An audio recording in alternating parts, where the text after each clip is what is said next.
काही दिवसांपूर्वीच मी एक सुरेख सिनेमा बघितला. आय एम शुअर हा सिनेमा तुम्ही बघितला असेल. पण मला असं वाटलं की हा सिनेमा तुमच्याबरोबर डिस्कस करायला हवा.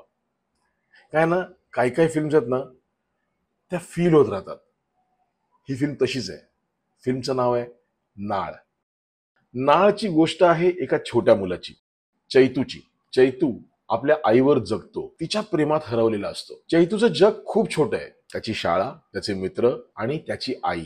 पण एक दिवस चैतूला कळतं की आपली खरी आई वेगळी आहे. आणि त्या दिवसापासून चैतूचा पॉइंट ऑफ व्ह्यू चेंज होतो. आता चैतूला आपल्या खऱ्या आईला भेटायचंय. ही फिल्म आहे ना, चैतूच्या शोधाबद्दल आहे. आपण कोण आहोत, आपण कोणाशी जोडले गेलेले आहोत, आपली नाळ कोणाशी जोडली गेलेली आहे, हे शोधण्याचा निरागस निष्पाप प्रवास म्हणजे सुधाकर रेड्डीचा नाळ. सुधाकर रेड्डी या फिल्मचे दिग्दर्शक आहेत. डिरेक्टर ऑफ फोटोग्राफी सुद्धा सुधाकर रेड्डीच आहेत. पण मी खरं सांगू, ही फिल्म बघताना या फिल्मचा दिग्दर्शक कोण आहे, डिरेक्टर ऑफ फोटोग्राफी कोण आहे, साऊंड डिझायनरने काय काम केलंय, आर्ट डिरेक्टरने काय सेट लावलाय, कॉस्ट्युमवाल्याचं काय म्हणणं आहे, यातली कोणतीही टेक्निकल बाजू आपल्या लक्षातही येत नाही. त्या ग्रामीण महाराष्ट्रातल्या सुंदर गावामध्ये आपण चैतू बरोबर ट्रॅव्हल करत राहतो. चैतू बरोबर सकाळी उठतो, आपण चैतू बरोबर त्याच्या शाळेत जातो, आपण चैतू बरोबर नदीत डुंबतो.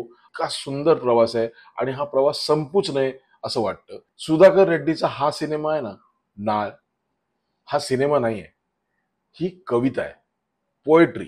कवितेच्या ओळी तो वाचत राहतो आणि प्रत्येक ओळीवर आपण फक्त वा वा म्हणत राहतो. प्रत्येक फ्रेम इज पोएट्री, प्रत्येक कॅमेरा मोमेंट इज पोएट्री. म्हणजे सिनेमा सुरू होतो, तो शेवरीचा सुंदर कापूस हवेत उडतोय आणि तो उडत उडत उडत त्या ग्रामीण महाराष्ट्रातल्या सुंदर गावात एंटर करतो.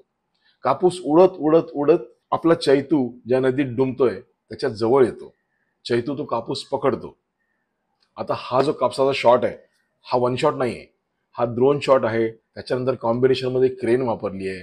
तो शेवरीचा जो कापूस आहे तो VFX ने क्रिएट केला आहे. पण हे सगळं आपल्या लक्षातच येत नाही, इतक्या सुंदर पद्धतीने ते ट्रीट केलंय आणि आपल्याला कळतही नाही की आपण त्या गोष्टीमध्ये कधी एंटर झालो. फिल्म मेकिंगचं ग्रामर काय सांगतं, सेटअप एस्टॅब्लिश करा.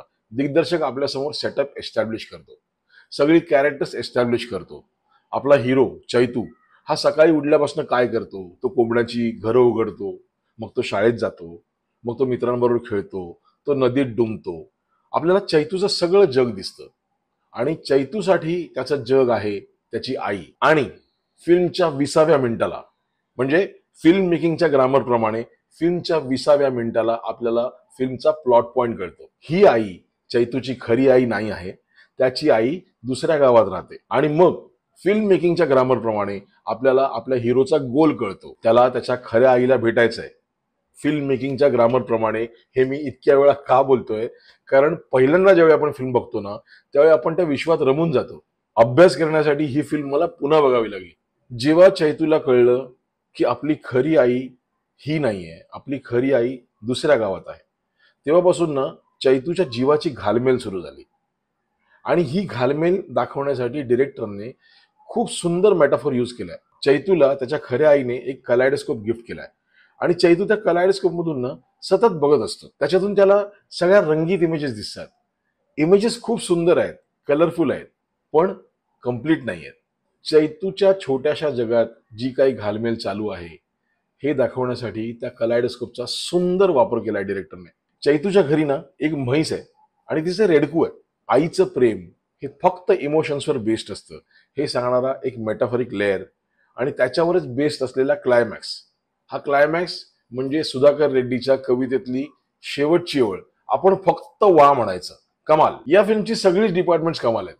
म्हणजे नागराज मंजुळे, देविका दत्तरदारचा कमाल अभिनय, दीप्ती देवी काहीही न बोलता फक्त डोळ्यांनी बोलून गेलीये, पण कमाल अभिनय. त्याच्यानंतर बच्चन आणि आजीचं कास्टिंग, त्याच्यानंतर साऊंड, एडिट, म्युझिक, सगळी डिपार्टमेंट कमाल. पण मला सिनेमॅटोग्राफी बद्दल बोलायचंय, कारण मी नेहमी म्हणतो ना की कोणताही सिनेमा करताना सिनेमॅटोग्राफीची वेगळी लँग्वेज असली पाहिजे. बघा, या सिनेमाची गोष्ट कोणाची आहे, तर लहानग्या चैतूची. आता हा चैतू, याचं वय किती असेल, एक अराउंड 5-6 वर्ष. या चैतूच्या पॉइंट ऑफ व्ह्यूने आपण सगळी गोष्ट बघतो. तुम्ही जर नोटीस केलं तर अख्खा सिनेमा आपल्याला चैतूच्या आय लेवलने दिसतो. कॅमेरा कधीच वरती आलेला नाहीये. चैतू ज्या हाईटला आहे त्या हाईटलाच कॅमेरा आहे. रादर अख्खी फिल्म लो अँगलने शूट झाली आहे. तुम्ही नीट लक्ष देऊन बघा. जर एखादा टॉप अँगल किंवा वाईड शॉट लागला आहे तर तो फक्त चैतू कसा लहान आहे हे दाखवण्यासाठीच असेल. अदरवाईज अख्खी फिल्म ही चैतूच्या पॉइंट ऑफ व्ह्यूने लो अँगल मध्ये शूट झाली आहे. एक सीन आहे ज्याच्यात मला असं वाटतं की आई वडील आजी गेल्यानंतरचा तो सीन आहे. तिथे कॅमेरा दोघांच्या आय लेवलला आला, नागराजच्या आणि देविकाच्या, पण त्या सीन मध्ये चैतू नाहीये. अदरवाईज सगळी फिल्म लो अँगल मध्ये शूट झाली आहे. I think which is a कमाल थॉट प्रोसेस. बरं, ही फिल्म आहे ना, ही रिअलिस्टिक फिल्म आहे, पण रिअलिस्टिक फिल्मचं लाइटिंग इतकं पोएटिक कसं असू शकतं?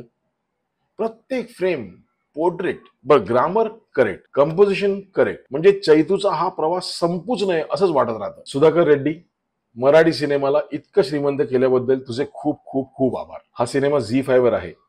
आय एम शुअर हा सिनेमा तुम्ही आधी बघितला असेल. 2018ला रिलीज झाला होता, पण तरी पण एकदा माझ्या नजरेतून बघा प्लीज.